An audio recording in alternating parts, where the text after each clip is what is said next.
friends, it's Christy. Welcome back to my channel. Today I'm going to be doing another Ways to Color Critters video.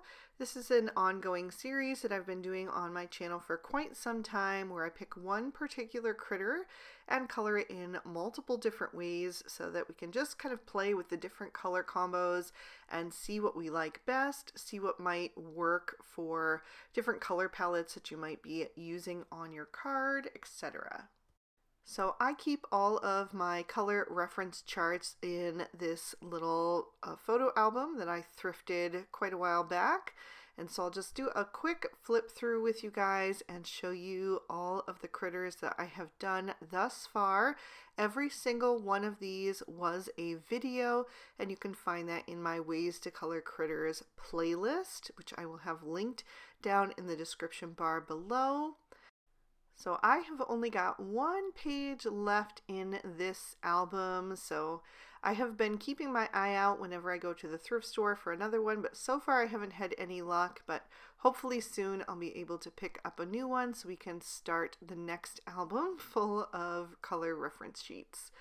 And today we're going to be doing Highland cows using the brand new Lawn Fawn Highland cows stamp set. So let's go ahead and jump in.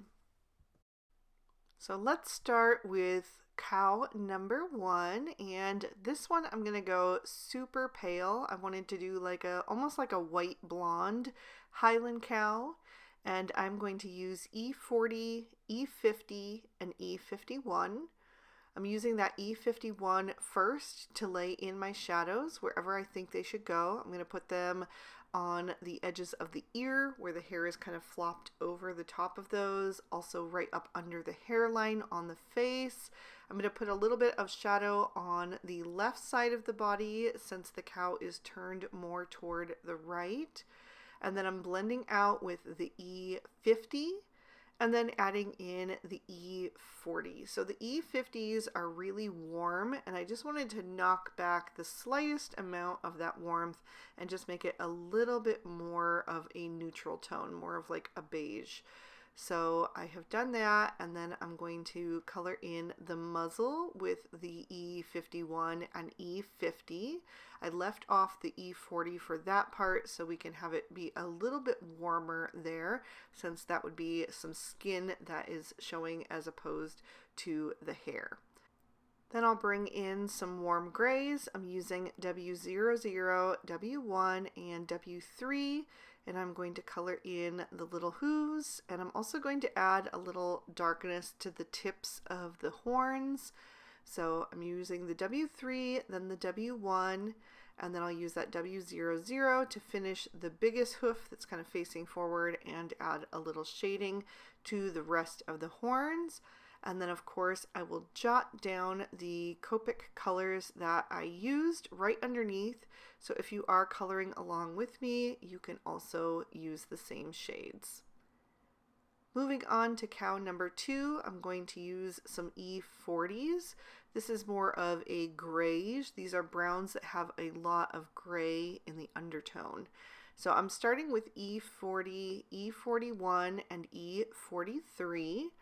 Using the E43 to lay in my shadows, and I'm also going to add that to the hair, and then I'm going to skip over the area underneath the head. I wanted that little ruffle of hair to be a little bit lighter. So I'm going to blend out the E43 with the E41. And with the E41, I'm going to add a little bit of shading to the muzzle. So this time we're going to go in the same color family, just slightly lighter on that muzzle. I'll also use that to add a little bit of shading underneath the head on that kind of ruff on the neck area. And then I'll bring in the E40 to blend all of that out. I'll add a little bit more to the muzzle, pull that hair down on the chest area a little bit farther, and fill in the rest of the hair and tail. Then instead of using grays for the horns and the hooves, I'm actually going to go with a darker brown. I brought in E44 and E47, so we're still all in the same family of Copics there. I'm going to add in that to the tips of the horns and the hooves. I'll fill in the forward-facing hoof with the E43 and also just blend out the edge of the horn tips, and then use E41 for the rest of the horns just to add a little bit of color to that. But I really didn't like how the hair just too similarly resembled the rest of the fur on this cow. I wanted to add a bit more contrast. So I'm adding in the E44 on both the hair and the tail and blend it out with the E43 and the E41. And I really like that so much better. So I'm going to jot down those numbers. It's still very similar in tone to the rest of the body, but it just adds a nice little bit of contrast that makes him a bit more unique. For cow number 3, I'm actually going to keep the same shades out because I wanted to see what would happen if I just reversed the look and made the body darker and the hair lighter. So that's what I'm going to try for this one. I'm starting with the E47 for my shadows and then blending out with the E44. Those are quite dark, so I'm sticking really close to the outline and making sure that the color that I go over the eyes with is going to be lighter. So I'll save that for the E43. I'm going to fill in the rest of the ears and the lower part of the face. And I'm also going to add a little bit of lightness to the belly. So I just left a little bit of area there too. And for the muzzle, I'm going to start with the E43. That's also the shade I'm going to use to add a little bit of shadow to that ruff around the neck. And then I'm going to blend that out with the E41. Just making sure to go over the previous shade and pull the edge of that into the next so that we get a nice smooth blend. And then I'll fill in with the E40. So it's pretty much the exact same combo, not even pretty much. It is the exact same combo as cow number 2, just flipped, but it definitely gives it a unique look to make the cow darker and the hair lighter. So that was kind of a fun experiment to try.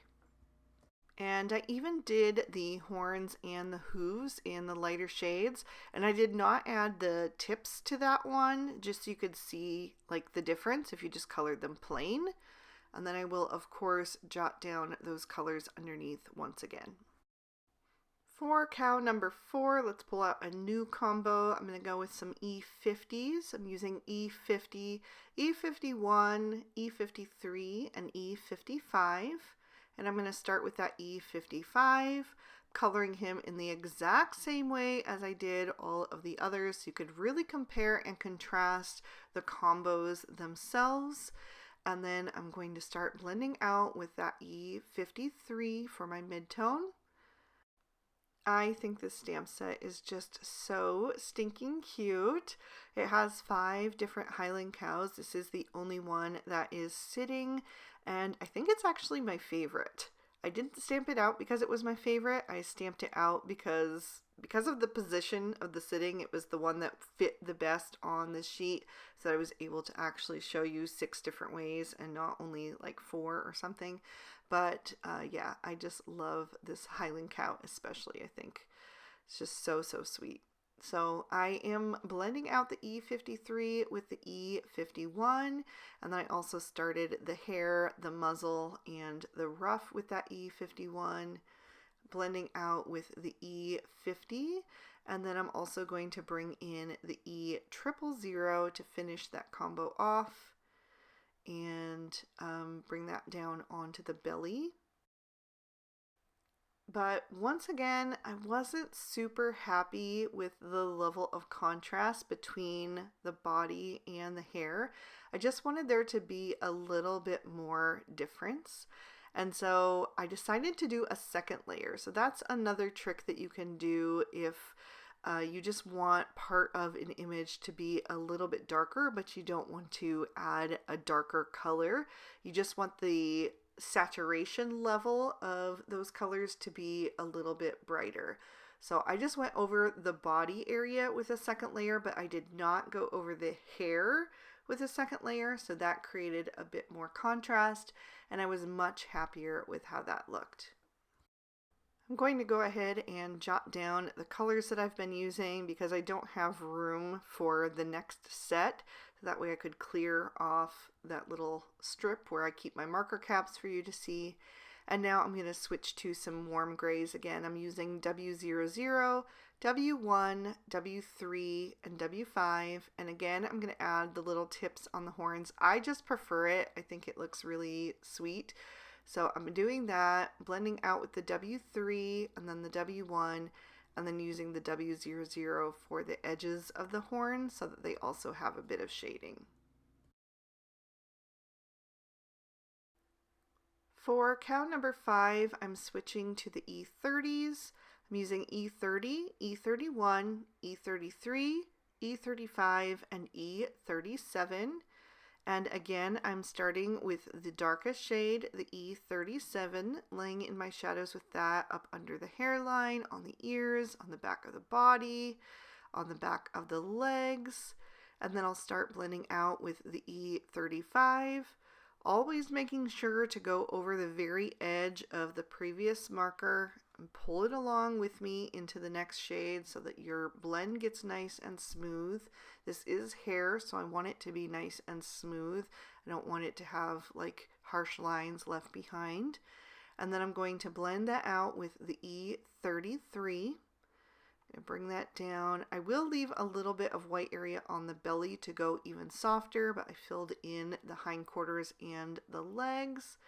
And then I'm using that E31 to add some color to the hair and that ruff, the tail. I'll also bring some of that down onto the belly, and then I'll use the E30 to soften that up even further. So this time the muzzle is going to match with the hair and the tail and the ruff.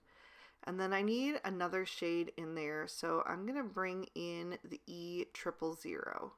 And I'm going to fill in the rest of that white space with that. I'm also going to add a little shading to the horns with that E000, fill in the ruff and the tail.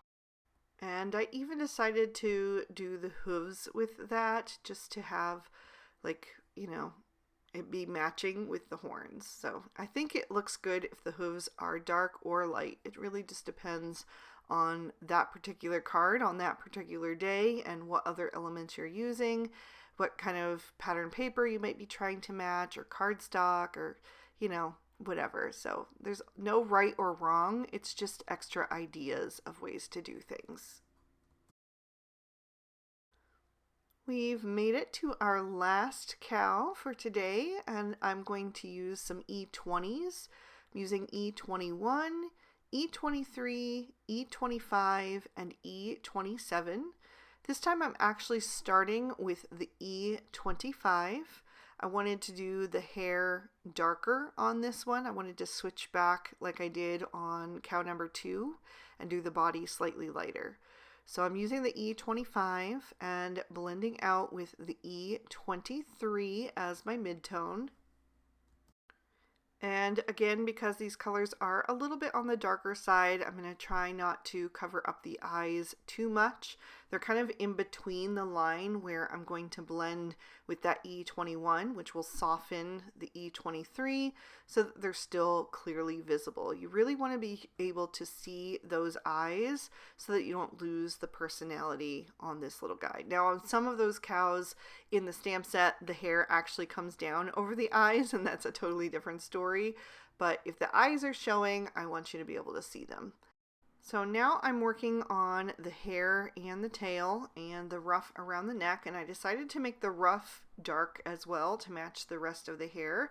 So I started with the E27 for all of that, and then I'm blending out with the E25 and finishing up with the E23. Now on the ruff, because it kind of just migrates down into the legs and there's not like a super clear definition on that front leg especially, I will also use that E21 again just to make sure everything is nicely blended. Again, I am going to jot down those colors before I clear the board and add in some new ones for the rest of the details. I wanted to use more of like a little bit of a pinkish undertone in my brown for the muzzle, so I pulled in E000, E00, and E11. I used the E000 to add some color to the horns, and then I went back to my W1 and W3 for the tips of the horns and the hooves. So you can kind of play around whether you want to do them in the dark brown or the gray or whatever, or one of the different gray families, whatever you think looks good. I actually think there are so many more ways that I could have colored these, but you know, I just wanted to keep the video on the shorter side for today. I am going to add in some rosy cheeks to these guys. This is a extra step, but in my opinion, it just really brings them to life.